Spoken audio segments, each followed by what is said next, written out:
Hi guys, welcome to my channel.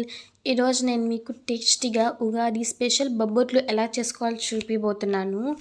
ఇదైతే చాలా బాగుంటుంది. అంత శ్రమ పెట్టుకోవాల్సిన అవసరం కూడా లేదు. లేట్ చేయకుండా ప్రాసెస్లోకి అయితే వెళ్ళిపోదాం. ముందుగా నేనైతే బొబ్బట్లు చేయడానికి మైదా పిండి తీసుకుంటున్నాను. ఈ మైదా పిండి నేను 1.5 కప్పు తీసుకుంటున్నాను అనమాట.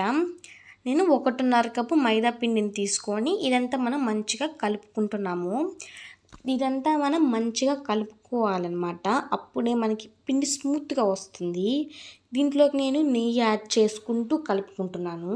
నెయ్యి ఎందుకంటే నెయ్యి బొబ్బట్లకి మెయిన్ టేస్ట్ ఇస్తుందన్నమాట. అలాగే నేను వాటర్ వేసుకుంటూ కూడా కలుపుకుంటున్నాను. వాటర్ అప్పుడప్పుడు వేసుకుంటూ కలుపుకుంటూ ఉండాలి.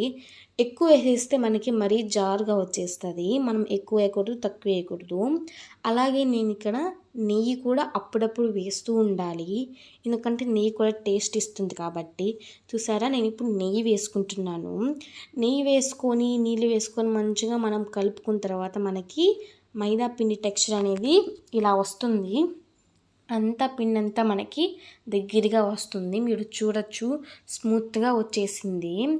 ఇదంతా పక్కన పెట్టేసుకొని నేను 2 కప్పుల పచ్చెనగపప్పు తీసుకున్నాను అనమాట. నేను ఈ 2 కప్పుల పచ్చెనగపప్పుని నేను 5 to 6 అవర్స్ ముందే నానపెట్టుకోవాలి ముందు మనం, లేకపోతే మనకి బాగుండదు. ఆ తర్వాత నానపెట్టుకొని ఒక బౌల్లోకి తీసుకొని పచ్చెనగపప్పు అంతా మునిగేదాకా నేను వాటర్ వేసుకోవాలి. ఇదంతా వాటర్ వేసుకున్న తర్వాత స్టవ్ మీద పెట్టేసి ఇది ఉడికిపించాలన్నమాట మనం. అంతలో నేను ఇక్కడ 2 కప్స్ బెల్లం తీసుకుంటున్నాను. నేను ఇక్కడ 2 కప్స్ పచ్చెనగపప్పుకి 2 కప్స్ బెల్లం తీసుకుంటున్నాను.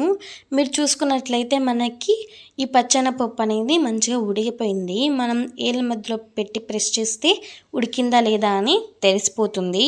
చూసారా, ఇప్పుడు పచ్చెనగపప్పు తురుపు పెట్టుకున్నాను అనమాట. బెల్లము అదంతా రెడీ అయిపోయింది. అలాగే నేను ఇక్కడ 4 ఏలక్కాయలు కూడా తీసుకున్నాను. ఈ బెల్లాన్ని, పచ్చెనగపప్పుని, ఏలక్కాయని నేను మిక్సీ జార్లో వేసేసి ఇలా ముద్దలాగా చేసేసుకున్నాను. ఇప్పుడు ఈ పూర్ణాన్ని మనం రౌండ్ బాల్ లాగా పెట్టి ఆ మైదా పిండిని కొంచెం వెడల్పుగా చేసి ఆ పూర్ణాన్ని మనం మైదా పిండి మధ్యలో పెట్టి ఇలా మనం చపాతీలాగా చేసుకోవాలి. నేను హ్యాండ్తోనే చేసేస్తున్నాను. ఎందుకంటే హ్యాండ్తో బాగా వస్తుంది, అందుకని హ్యాండ్తో చేసేస్తున్నాను. అలాగే నేను ఇది హ్యాండ్తో చేసేటప్పుడు కొంచెం నెయ్యి కూడా వేసేసుకున్నాను అనమాట. నెయ్యి వేసుకుంటే ఇంకా టేస్ట్ వస్తుంది కాబట్టి. అలాగే పెనం మీద మనం వేసేసుకోవాలి. అది కూడా ప్రీహీట్ అయిన పెనం మీద మనం ఈ బొబ్బట్లు అనేది వేసుకోవాలి. అప్పుడే మనకి మంచిగా కాలుతాయి అన్నమాట. అలాగే మనం పెనం మీద వేసినప్పుడు కాల్చుకునేటప్పుడు కూడా కొంచెం నెయ్యి వేసుకుంటూ ఉండాలి. అంతే, మనకి టేస్టీగా ఈజీగా బొబ్బట్లు అయితే రెడీ అయిపోతాయి. ఎంతో ఈజీగా అయిపోతాయి అన్నమాట. మీరు కూడా ట్రై చేసి ఎలా ఉందో చెప్పండి. Please like, share and subscribe to my channel. Thank you.